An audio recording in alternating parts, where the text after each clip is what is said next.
Bismillahirrahmanirrahim. Assalamualaikum warahmatullahi wabarakatuh. Salam sejahtera untuk kita semuanya. Om Swastiastu, Namo Buddhaya, salam kebajikan, salam Pancasila. Bapak Ibu yang saya hormati, bulan kemerdekaan tahun 2024 ini saya yakin merupakan sebuah rangkaian peringatan hari ulang tahun Republik Indonesia yang paling istimewa, karena acaranya ada yang di Jakarta, ada juga yang di Ibu Kota Nusantara. Temanya Nusantara Baru Indonesia Maju, yang sudah dirilis pada tanggal 24 Juni yang lalu, dan ini sekaligus menunjukkan transisi perpindahan ibu kota dari Jakarta ke Nusantara, dan sekaligus juga ini adalah transisi untuk keberlanjutan pemerintahan ke pemerintah yang baru nanti. Rangkaian bulan kemerdekaan pada tahun ini seperti tahun yang lalu akan dibuka dengan zikir dan doa kebangsaan yang diselenggarakan di Istana Merdeka nanti petang, dihadiri oleh para ulama dan pemimpin agama, diikuti oleh para peserta lebih dari 3.000 peserta. Setelah itu, seperti juga tahun-tahun sebelumnya, ada rangkaian kegiatan lain, upacara pengukuhan Paskibraka oleh Bapak Presiden, itu akan diselenggarakan di IKN. Kemudian upacara penganugerahan tanda kehormatan itu dilaksanakan di Istana Negara di Jakarta. Kemudian pidato kenegaraan dan penyampaian RAPBN dan nota keuangan diselenggarakan di Gedung Nusantara, Gedung MPR, DPR, DPD.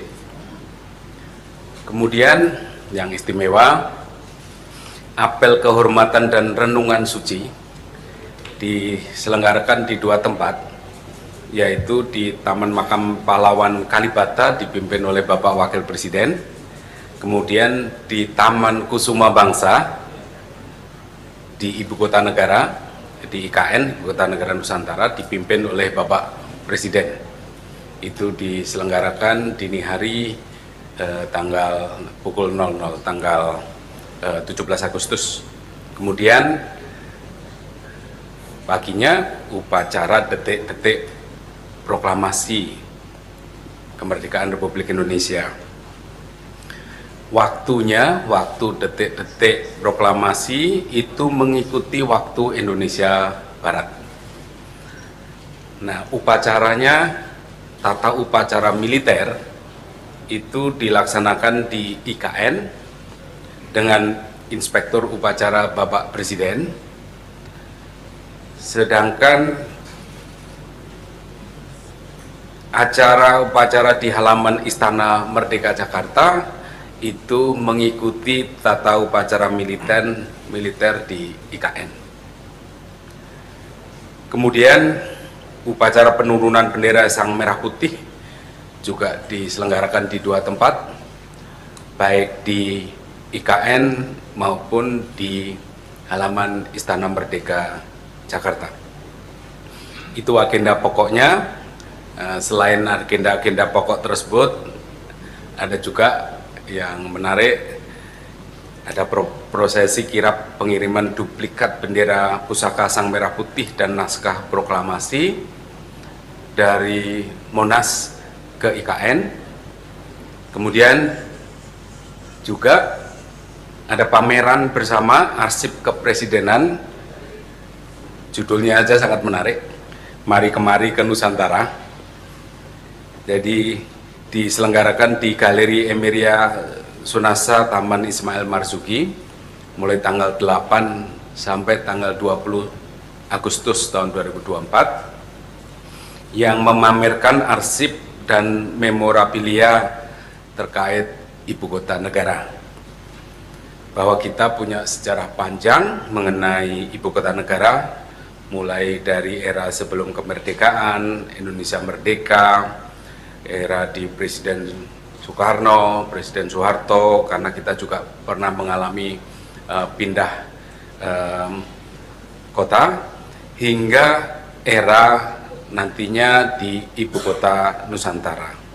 Ini pameran bersama arsip kepresidenan ini diselenggarakan oleh Kementerian Sekretariat Negara, Kementerian PUPR, Otoritas IKN, ANRI, Pemprov DKI, dan juga kearsipan Pemprov DIY.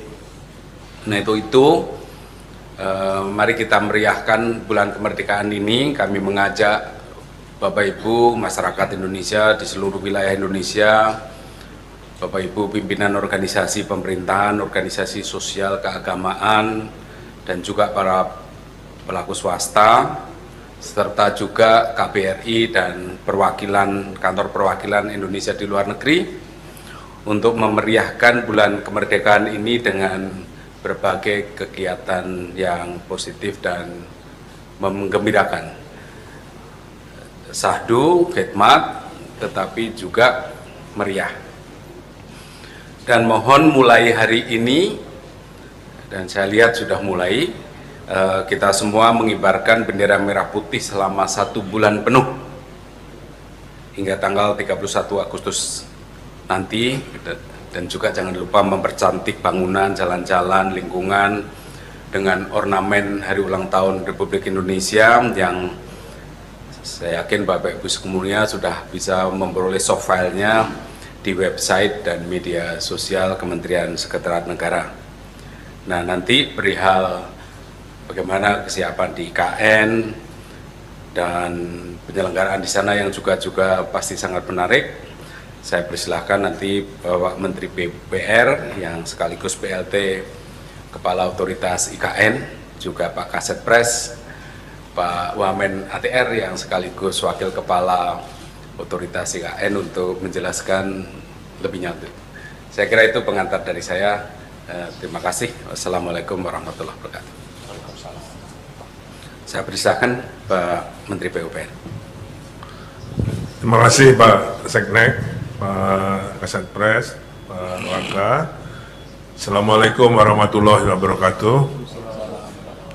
Rekan-rekan sekalian, jurnalis yang saya banggakan, untuk kesiapan prasarana dan sarana Nusantara, ibu kota kita Nusantara, dalam rangka 17 Agustus 2024 dapat kami jelaskan sebagai berikut. Pertama, tentang konektivitas. Konektivitas, akses ke ibu kota negara atau ibu kota Nusantara dapat diakses melalui 2 jalan dari Balikpapan, dari Airport Sepinggan. Pertama, melalui jalan tol yang insya Allah sudah siap, kemarin juga sudah ditinjau oleh Bapak Presiden dan kita semua naik motor di sana.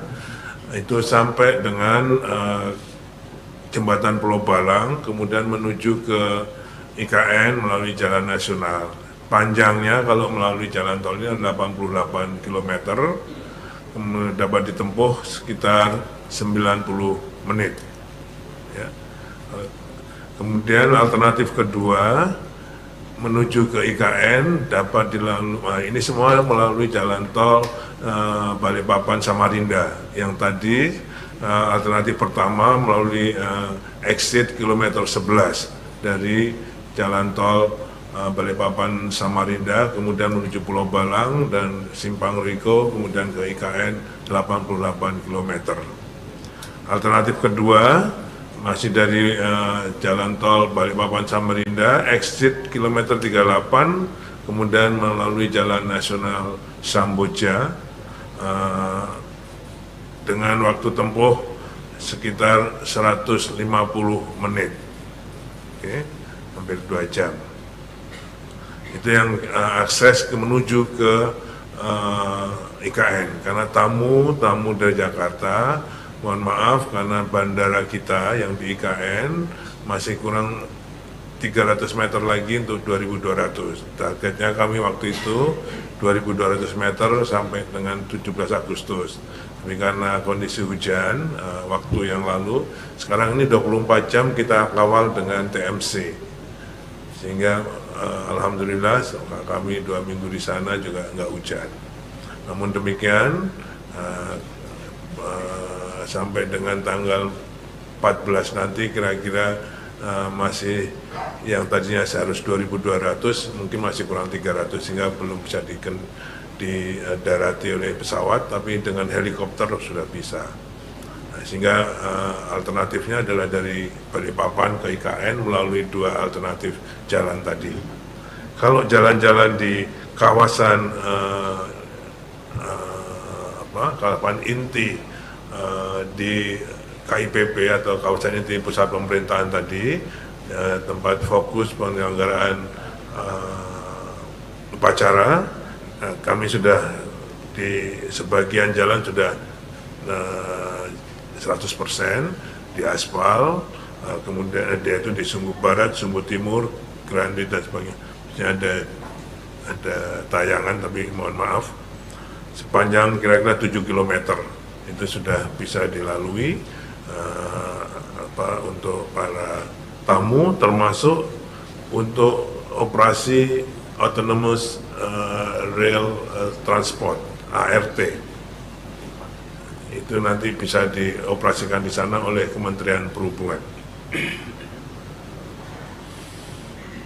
Akses menuju Istana Negara. Jadi sana sekarang Istana Negara itu adalah yang di bawah yang Purnama Putih, kemudian istana yang Garuda adalah Istana Garuda. Itu kantor presiden.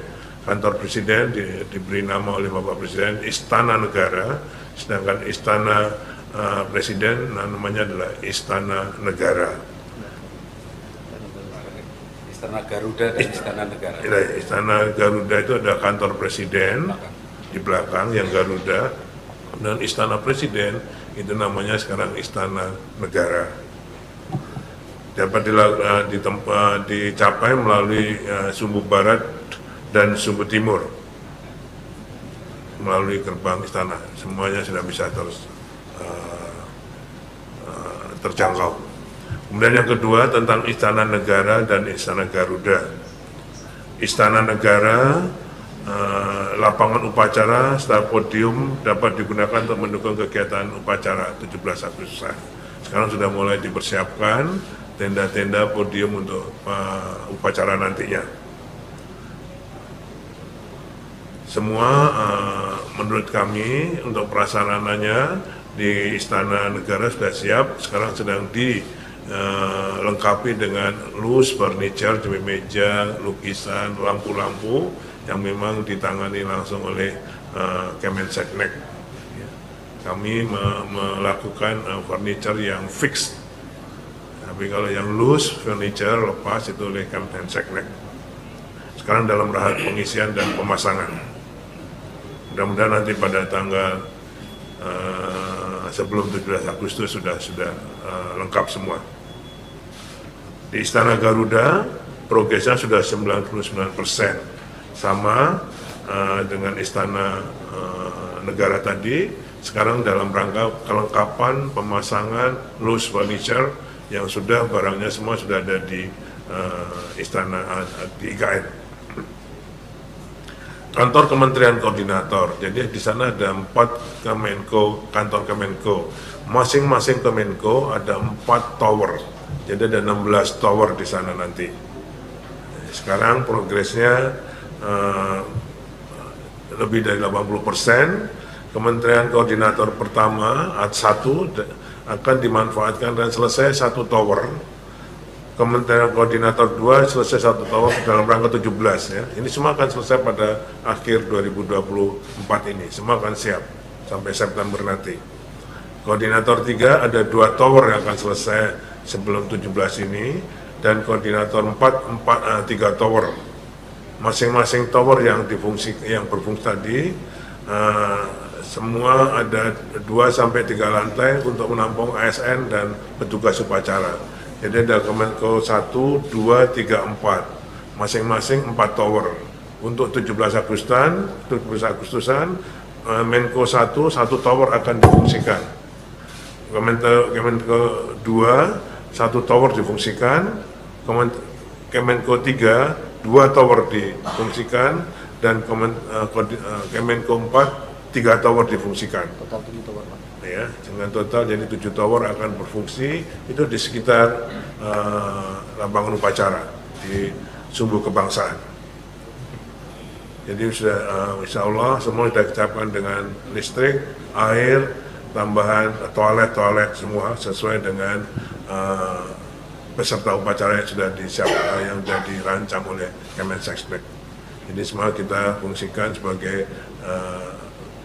tempat ASN. Nanti ada lagi tempat ASN yang hunian untuk ASN sendiri.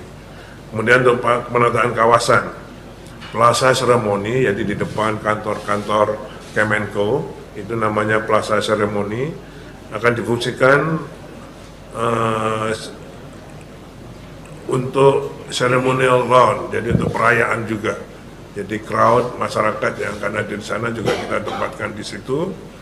Termasuk ada forest trail yang ada di situ, itu semua akan difungsikan.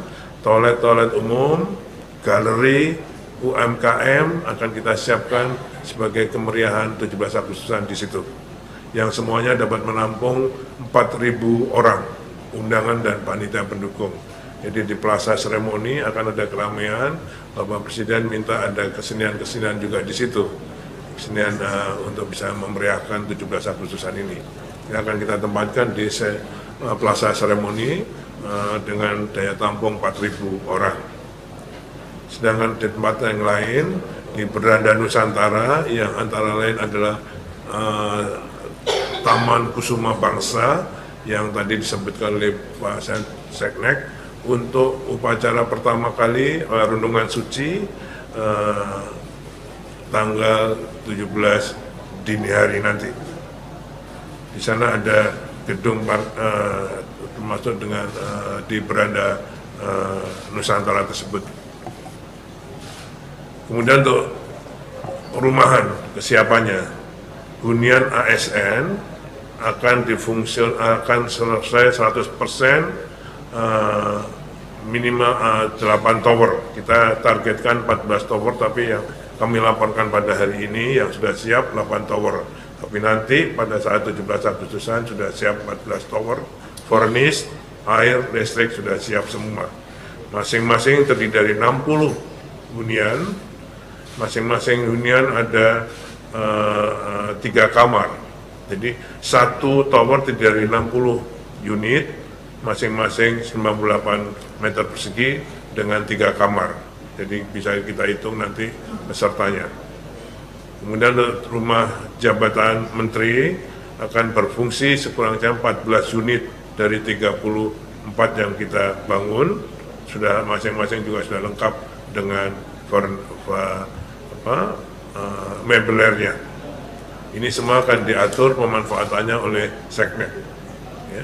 Untuk tamu-tamu, untuk para tamu dan para peserta upacara. Jadi hunian ASN, rumah menteri, semua diatur langsung oleh Seknek pemanfaatannya dalam rangka 17 Agustus ini. Air minum, alhamdulillah sejak tanggal 20 Juli kemarin sudah kita running test 1, 2, 3 dan sudah sampai saat ini, mungkin ini sudah sampai ke lingkungan Setnek, jadi termasuk Istana Garuda dan Istana Presiden. Yang ibu bapak sekalian saksikan saya minum untuk air minum itu di IPA. Jadi kualitas air sebagai hasil instalasi penyediaan air minum sudah standar, bahkan insya Allah lebih baik dari air minum kemasan. Okay. Dimana nanti itu kan melalui pipa 16 kilo ke reservoir, kemudian 22 km didistribusikan ke persil-persil. Nah ini nanti setiap persilnya harus dites air minumnya atau kualitas airnya. Mungkin berubah dari IPA sampai dengan ke persil. Kami harapkan tanggal 10-11 nanti saya akan minta Sukopindo untuk ngecek. Kalau yang kemarin baru dicek internal dari Balai Teknik Air Minum PU. Nah, nanti kalau untuk kebutuhan umum, saya minta Sukopindo yang akan mengecek sehingga fair. Okay. Semuanya akan siap pada tanggal 17 Agustus insya Allah bisa air minumnya. Embung sebagai estetika suatu kota, selesai 15 embung. Kemarin yang ditinjau Bapak Presiden, salah satunya adalah embung di KIPP untuk konservasi air. Ya. Jadi embung di sana selain untuk estetika kota, juga untuk konservasi air, dan sekarang dibangun sekitar 30 embung, tapi yang sudah selesai 100% ada 15, nanti akan diperbanyak lagi mudah-mudahan sampai dengan 60 embung. Itu bukan embung buatan tapi riparian. Jadi kita mengikuti kontur-kontur gali air, namanya riparian. Hanya kita bikin bendung sehingga bisa memadai air yang ada di situ. Ya, jadi itu embung riparian. Jadi bukan kita gali, kita bikin bendungan, enggak itu, tapi mengikuti alur-alur sungai yang ada di situ. Saya kira itu Pak yang kami bisa laporkan. Intinya bahwa prasarana siap untuk dilakukan pelaksanaan upacara 17 Agustus 2024 ini. Terima kasih. Terima kasih Pak Menteri PU. Jadi memang untuk penyelenggaraan upacara ini sekaligus mendorong kita untuk percepatan penyediaan infrastruktur, dan seperti yang Bapak Ibu dengarkan dari penjelasan Pak Menteri PU, banyak sekali pernek-pernek yang harus disiapkan. Walaupun demikian, kami tegaskan bahwa kita tidak bisa membuka peserta upacara 17 Agustus dalam jumlah orang yang terlalu banyak dari luar, sebab infrastruktur perhotelan di IKN sangat-sangat terbatas, kemudian jalur transportasi, maksudnya jalan, juga tidak bisa menampung volume kendaraan yang terlalu banyak, dan juga kita harus memikirkan juga transportasi di internal IKN, parkir, dan lain-lain. Dan oleh karena itu kami mohon pengertian dari Bapak Ibu semuanya bahwa kita tidak bisa memfasilitasi kepesertaan peserta upacara HUT RI di IKN dalam volume yang banyak, jadi kita akan sangat-sangat terbatas. Saya persilahkan Pak Kasatpres untuk menjelaskan. Terima kasih yang terhormat Pak Menteri Sekretaris Negara, Pak Menteri PUPR, dan Pak Wamen ATR, rekan-rekan sekalian. Yang pertama, kami ucapkan terima kasih atas dukungan dari Kementerian PU. Seluruh sarana prasarana sudah siap untuk dilakukan kegiatan rangkaian upacara 17 Agustus. Yang berikutnya adalah, tadi Pak Mensesnek menyampaikan bahwa semua ada keterbatasan, maka dari itu di IKN maupun di Jakarta upacara penyelenggaraan 17 Agustus dengan undangan. Kurang lebih yang di IKN itu kami mempersiapkan 1.000 di pagi hari dan sore hari 1.000, plus yang 380 adalah di Menhor. Untuk di Jakarta 1.500 pagi dan 1.500 sore. Tadi Pak Menteri PUPR menyampaikan ada tambahan lokasi di Plaza Seremoni, itu di antara lapangan hijau dan gedung Menko ya Pak ya. Nah itu kami persiapkan juga kurang lebih 1.500 nanti menggunakan tenda-tenda, dan rekan-rekan nanti yang diundang atau masyarakat bisa juga menyaksikan dari sana. Yang tidak tertampung tentunya di IKN kami mengharapkan bisa diundang juga di Jakarta. Jadi acara 17 Agustus nanti pada tanggal 17 ada di 2 tempat. Tata upacara militer berada di IKN, dimulai pukul 11 dan tentunya disesuaikan dengan waktu Jakarta adalah pukul 10. Apa yang akan dilakukan di Istana Jakarta adalah tambahan hiburan. Jadi nanti dikombinasikan, teman-teman bisa lihat di media, antara Jakarta dengan IKN itu tetap menyambung dan waktunya semuanya bersamaan, tetapi nanti dimulai susunan acaranya itu 8.30. 8.30 itu mulai acara kegiatan hiburan, TUM nanti diambil alih pada pukul 11 atau pukul 10 waktu 00 waktu Jakarta. Bapak Presiden dengan Bapak Presiden terpilih akan berada di IKN dan Bapak Wakil Presiden dan Wakil Presiden terpilih berada di Jakarta bersama undangan yang lainnya. Para menteri nanti atas arahan Pak Mensesnek terbagi dua, yang tadi kami sampaikan, mohon dimaklumi semua adalah sangat terbatas. Terkait rangkaian, tadi Pak Menteri sudah menyampaikan, saya tidak mengulangi, mulai dari tanggal 1 sampai tanggal 17, kita penuh dengan kegiatan semarak dan ulang tahun Republik Indonesia. Dimulai malam ini adalah zikir kebangsaan di Jakarta. Dan dimulai dari Jakarta, nanti diakhiri di tanggal 17 di IKN dan tentunya Jakarta.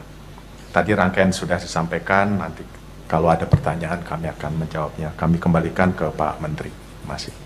Terima kasih. Jadi sekali lagi saya tegaskan, peserta upacara di IKN sangat-sangat terbatas dan diprioritaskan untuk masyarakat lokal di Kalimantan Timur, di kabupaten sekitar dan juga dari Balikpapan dan Samarinda. Karena begitu kita PPU tentu saja di situ.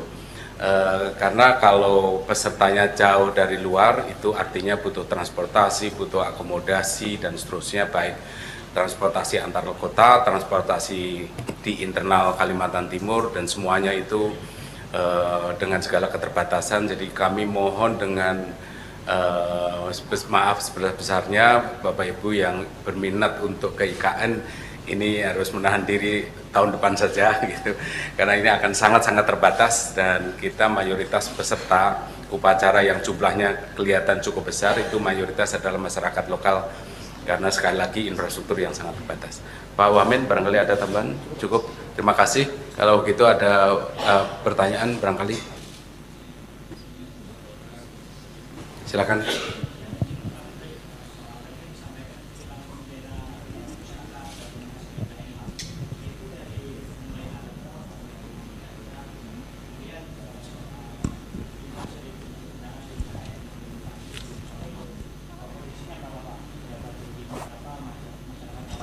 Besar juga akan ada di IKN. Itu kemudian hiburannya Pak, tadi disebutkan di IKN juga ada hiburan. Nah, bisa dirinci lagi Pak hiburannya seperti apa? Dan izin untuk Pak Menteri PUPR, juru bicara Kementerian PUPR menyampaikan kalau bandara VVIP IKN namanya nanti tidak akan jadi bandara VVIP. Nah, itu nantinya seperti apa Pak? Apakah Perpres penamaan bandara VVIP IKN akan berganti? Terima kasih. Terima kasih, kita jawab yang sekali lagi kirap bendera pusaka terus kemudian peserta Pak Setpres. Baik Pak Menteri, terima kasih dan kami menjawab pertanyaan. Yang pertama adalah kirap bendera menuju dari Jakarta menuju IKN dimulai Sabtu 10 Agustus pukul 8. Jadi itu adalah dalam rangka rangkaian 17 Agustus, yang mana bendera saat ini berada di Jakarta, di Monas, akan dilakukan kirapnya menuju IKN. Dan nanti di tanggal 17, langsung disimpan di tanggal 10 itu, tanggal 17 nanti bendera tersebut akan dikibarkan pada saat tanggal 17 Agustus pukul 11.00. Terkait undangan siapa saja di IKN, tentunya sesuai dengan tadi Pak Menteri sampaikan, kami utamakan dengan warga sekitar setempat dan tokoh-tokoh IKN. Tentunya nanti ada beberapa dari Jakarta, antara lain menteri terkait, dan itu sangat terbatas. Dan kami bersama dengan pemerintah setempat, baik itu Pak Gubernur, Pak Kapolda, Pak Pangdam, akan menyesuaikan siapa saja yang akan diundang, dan ini sedang berlangsung listnya yang akan kami rekap. Terima kasih. Dan tentunya tambahan tadi di Plaza Seremoni, para pekerja dengan undangan terbatas juga kami undang. Ya, terima kasih. Ada lain? Oh, hiburan ada sebagian di IKN juga dan sebagian lagi ada di Jakarta. Apa saja hiburannya? Sebaiknya nanti kita tunggu tanggal 17 Agustus. Ya. Pak Kasat Pres mau kasih surprise. Lagi tadi di belakang. Oh, bandara, silakan Pak. Perihal bandara, jadi sampai sekarang belum bisa beroperasi. Kita nunggu namanya sudah ya, yang jelas menggunakan nama Nusantara. Nanti Pak Menhub akan mengumumkan secara spesifik. Jadi kira-kira rencananya adalah namanya Bandara Internasional Nusantara. Tapi sekali lagi bandara ini belum beroperasi. Kayak yang disampaikan oleh juru bicara PU itu bukan VVIP-nya itu, jadi fungsi. Jadi nanti semua di Kemenhub. Jadi kok kesannya ini hanya untuk VVIP, saya kira enggak. Seperti yang beliau bilang tadi, itu nanti akan jadi Bandara Internasional Nusantara, mungkin begitu. Tapi itu komersial untuk umum.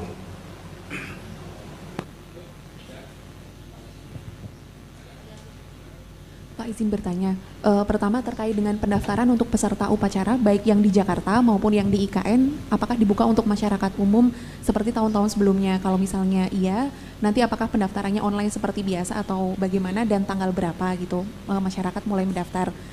Kemudian pembatasannya bagaimana Pak pesertanya, baik untuk yang di Jakarta maupun yang di IKN untuk masyarakat umum. Kemudian yang kedua, untuk pembagian menteri yang akan mengikuti upacara di Jakarta itu seperti apa ya Pak? Apakah akan dibagi menurut setengah-setengah jumlahnya dari seluruh menteri gitu? Kemudian yang ketiga Pak, terkait dengan penulisan waktu, kalau misalnya untuk dimulainya rangkaian acara dan upacaranya itu kita menurut WIB atau WIT gitu, atau memang masing-masing gitu Pak? Terima kasih. Jadi saya mulai dengan yang terakhir. Detik-detik proklamasi mengikuti waktu Indonesia Barat. Jadi pukul 10 waktu Indonesia Barat, artinya pukul 11 waktu IKN. Itu yang detik-detik proklamasi. Kemudian tentang peserta, kalau itu peserta di IKN adalah by invitation, undangan sepenuhnya. Jadi mengapa? Karena memang ini sangat-sangat terbatas, kapasitas infrastruktur pendukungnya tidak mungkin untuk membuka luas, apalagi yang membutuhkan penginapan, transportasi antar kota dan lain-lain. Nah, mengenai kepesertaan di ISMER di Jakarta, itu pada prinsipnya kita seperti dulu. Pak Kasat Pres silahkan untuk menjelaskan. Ya, tadi kami sampaikan untuk di Jakarta itu 1.500 pagi dan 1.500 sore. Tentunya kemudahan itu kami berikan kepada masyarakat dan ada waktunya dan tidak terlalu banyak juga, yaitu kurang lebih 1.000 pagi hari untuk masyarakat dan 1.000 sore. Jadi nanti yang mana yang first in first out, yang mana yang lebih cepat mendaftar itu yang bisa mendapatkannya. Sekali lagi saya mohon maaf karena semuanya adalah keterbatasan. Kami kepanitiaan melakukan kegiatan ini di 2 tempat. Ya, terima kasih. Mungkin boleh saya tambahkan, mohon maaf Pak Mensesnek, kemarin pertemuan dengan Pak Gubernur, Wali Kota Samarinda, Wali Kota Balikpapan, dan Bupati PPU, itu masing-masing akan mengundang beliau-beliau yang bertanggung jawab, karena butuh transportasi dari PPU, dari Samarinda, dari Balikpapan, gitu kan. Itu butuh transportasi, nanti beliau-beliau yang akan bertanggung jawab, termasuk logistiknya. Nah, diupayakan transportasinya melalui bis, karena kalau dengan transportasi kendaraan pribadi akan jadi kemacetan, crowded. Jadi makanya diserahkan pada bapak-bapak kepala daerah. Mungkin masing-masing misalnya 200 atau 250 orang gitu. Kemarin kesepakatannya, tapi belum final. Nanti akan dilaporkan pada Pak Seknek. Tapi intinya akan dikelola oleh bapak-bapak kepala daerah, karena harus menseleksi masyarakat adat, Kadinda, ya kan, pengusaha, Kadinda, HIPMI, Kapensi, tokoh agama, tokoh adat, itu beliau-beliau yang tahu, terutama untuk transportasinya. Akan diseleksi oleh Pak Kapolda, dari mana startnya, itu supaya masuknya diatur, jamnya kan diatur, kalau enggak macet. Jadi masih di dalam simulasi. Terima kasih. Oke, terima kasih Bapak, Ibu sekalian. Saya kira cukup. Ada lain? Enggak, udah kebanyakan. Oke, apa singkat, Mas? Pak, Rangga dari Antara, Pak, mohon izin. Apakah dapat dijelaskan lebih teknis lagi Pak mengenai kirap Pak? Apakah nanti dari Monas akan langsung ke IKN atau melalui istana dulu? Dan apakah ada pawai dan sebagainya? Lalu siapa yang akan membawa bendera itu dan akan diterima oleh siapa Pak? Kemudian yang kedua Pak, apakah kami dapat mendapatkan rundown detailnya Pak mengenai pelaksanaan setiap kegiatan dalam bulan kemerdekaan ini? Terima kasih.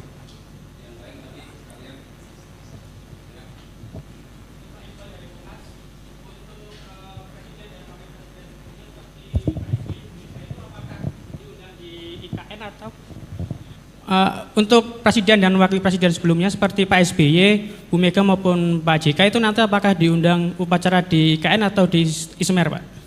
Terima kasih. Saya mulai dengan yang terakhir. Jadi untuk mantan presiden, rencananya kami undang untuk upacara di IKN bersama dengan Bapak Presiden. Tentu saja kalau ada hal-hal yang menyulitkan, tentu saja kami juga terbuka kalau beliau-beliau juga tidak hadir di IKN tapi hadirnya di Jakarta. Jadi sementara rencananya begitu, sementara mantan wakil presiden diundangnya di Jakarta. Yang lain silakan Pak Kasatpres. Baik, terima kasih. Saya menambahkan penjelasan Pak Menteri PUPR terkait dengan di IKN tadi. Kami terus melakukan rapat dengan Pak Pangdam, Pak Kapolda untuk mengatur lalu lintas baik pagi hari yang akan mengikuti upacara undangan di pagi hari di IKN dan sore hari. Keterbatasan waktu yang sangat mepet antara pagi dan sore ini perlu manajemen lalu lintas yang akurat. Ya. Hanya beda selesai acara itu jam 1.30, nanti kita mulai lagi pukul 15.00 dan selesai sebelum maghrib waktu IKN. Terkait dengan kirap, siapa saja, kita mulai dari Monas menuju Halim dan nanti ada kegiatan seremonial di Monas yang dilakukan oleh pemerintah Provinsi DKI Jakarta dan langsung ke Halim, dan dari Halim terbang menuju Balikpapan. Dari Balikpapan menuju ke IKN dan bendera termasuk teks proklamasi akan diinapkan di tempat yang sudah ditetapkan di Istana IKN. Adapun yang melakukan kirap adalah Paskibra di Paskibra 2023 dan tentunya ini sudah dilatih semuanya dan masyarakat bisa melihat pada tanggal tersebut. Rundown kami akan sampaikan per kegiatan, bisa diminta oleh protokol dari Sekretariat Presiden. Saya rasa itu jawabannya. Terima kasih. Oke, terima kasih Bapak Ibu sekalian. Pak, ada tambahan? Di Istana Presiden, di Istana Negara, di sana sudah siap dengan ruang bendera pusaka. Jadi mungkin nanti bendera yang datang sana ditempatkan di tempat ruang bendera pusaka tersebut, termasuk teks proklamasi. Terima kasih. Oke, makasih Bapak Ibu sekalian. Saya hanya ingin tambahkan tadi penamaan istana yang sudah disampaikan Pak Menteri PUPR, yang di bawah itu diberi nama Istana Negara, kemudian yang di atas kantor Presiden yang Garudanya itu oleh Bapak Presiden diberi nama Istana Garuda. Jadi ini di bawah Istana Negara, di atas Istana Garuda. Nanti upacara diselenggarakan di depan Istana Negara. Saya kira itu Bapak Ibu sekalian, kurang lebihnya mohon maaf. Terima kasih atas perhatiannya. Assalamualaikum warahmatullahi wabarakatuh. Baik, hadirin Bapak Ibu yang kami hormati, demikianlah acara konferensi pers bulan kemerdekaan tahun 2024 pada pagi hari ini telah selesai. Selanjutnya Menteri Sekretaris Negara bersama Menteri PUPR selaku Kepala Otorita Ibu Kota Nusantara beserta Wakil Menteri ATR selaku PLT Wakil Kepala Otorita Ibu Kota Nusantara dan Kepala Sekretariat Presiden berkenan meninggalkan tempat acara. Terima kasih.